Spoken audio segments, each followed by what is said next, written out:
Greening Boston with More Trees. A local organization is helping neighborhoods grow urban forests. It's an effort to help communities absorb some of the impacts of climate change. Joining me now is David Meshulam and Gerald Ferguson of Speak for the Trees in Boston. David, I want to start with you. Talk about your mission, the role of trees in the work of environmental justice and racial and social equity. Well, thank you, and thank you for having us. So trees are going to play a critical role in our future climate. They already are. They cool our hot city streets, they absorb air pollution, reduce things like asthma and heart disease, they absorb stormwater, so they make our communities safer and greener and healthier. And we're going to need that as our summers get hotter. And as we face climate change. We use the phrase tree equity. What is tree equity, and does Boston and the surrounding towns have tree equity? So tree equity is the idea that not everyone receives the same benefits from their urban forests because they don't have enough trees. Mm-hmm. So a community like East Boston only has 7% tree canopy coverage, which means if you were to look up from the satellite, you'd notice that 7% of the land is covered by trees, whereas West Roxbury has 50%. So the people in West Roxbury are receiving benefits from trees that residents in East Boston that are vulnerable to more air pollution already aren't receiving. And tree equity and population maps in the city of Boston have a direct correlation, don't they? There is a correlation between them. I mean, we know from the history of this city and other cities across the country, the systemic racist practices like redlining and historical disinvestment have led to lower tree canopy coverages in communities of color, in communities that maybe don't have as many resources or wealth, like Roxbury and East Boston versus West Roxbury.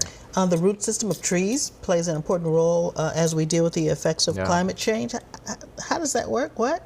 The root system themselves, not the roots of systemic racism, but the root system is complicated. We're finding out more and more that trees communicate through their roots, and they do lots of interesting things out in the forest. And how you bring that to bear in the city is a challenge because they're in these little boxes, and we need to find ways to make our urban environment more hospitable to trees, and it starts with the soil and the roots. And in fact, Jarrell, the hotter summers have stressed out many of the city's younger and older trees, and we've seen some of them just collapse in the street. How do you get the community involved in helping to save the trees?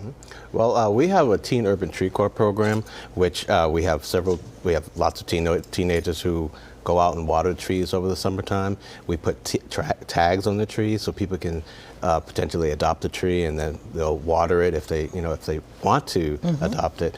But we send messages, we have email blasts that people to remind people to water their trees, because there are so many of them that are just really suffering, particularly during the drought that we had this past summer. What kind of messaging, Jarrell, do you do with the community about the importance of trees? How do you translate the science aspect of it to something that people can embrace every day? We kind of have to simplify it a little bit. We want to take the complexity out of teaching people why trees are important.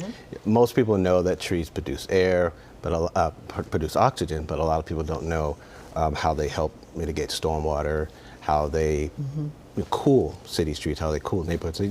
Trees give oxygen. Okay, great. But what else do trees do? So talking to people about all of the benefits of trees, including the mental health benefit of trees, which a lot of people really don't equate with. What is some of the mental health benefits? Well, they help you, they make you feel better. They obviously they cool you off. And just seeing a tree-lined street is something that does something to our Also, something about the wind rustling through the trees is a very calming sound for people. Absolutely. Yes.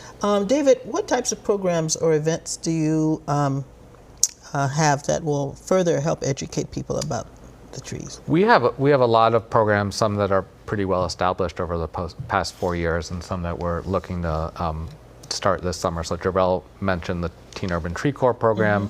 We do tree giveaways where we go to communities and give residents trees to plant in their yards. I think I got a sweet magnolia tree, in fact, about 7 or 8 years ago, and it's doing wonderful in my front yard. Glad to hear that. We're starting hopefully what we're calling a tree keepers program. We're going to engage residents to teach them about how to care for their trees. We're doing a yard tree planting program. We're developing, Jarrell's leading amazing tree walks in communities where we want to get people out. Tell us about the tree walk. That's exciting. So the Tree Walks is a grant that we got from the environmental EPA, the Environmental Protection Agency, and we go to 3 target communities: Dorchester, East Boston, and Mattapan. And we've been meeting with the community residents and designing, getting their tree stories, and then designing a tree walk around a map that they select in their community.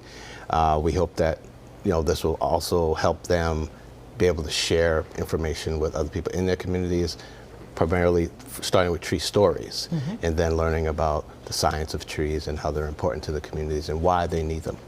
Excellent, excellent. So, David, thank you very much, and Jarrell from Speak for the Trees, thank you so much for being here today to tell us about what you're up to. Thank you for having us. It's our pleasure. Thank you. One opportunity to learn more about saving Boston's tree canopy is the upcoming Environment Action Summit. It takes place on Tuesday, December 13th, and we'll put the link to register for this virtual gathering on our CityLine website on WCVB.com.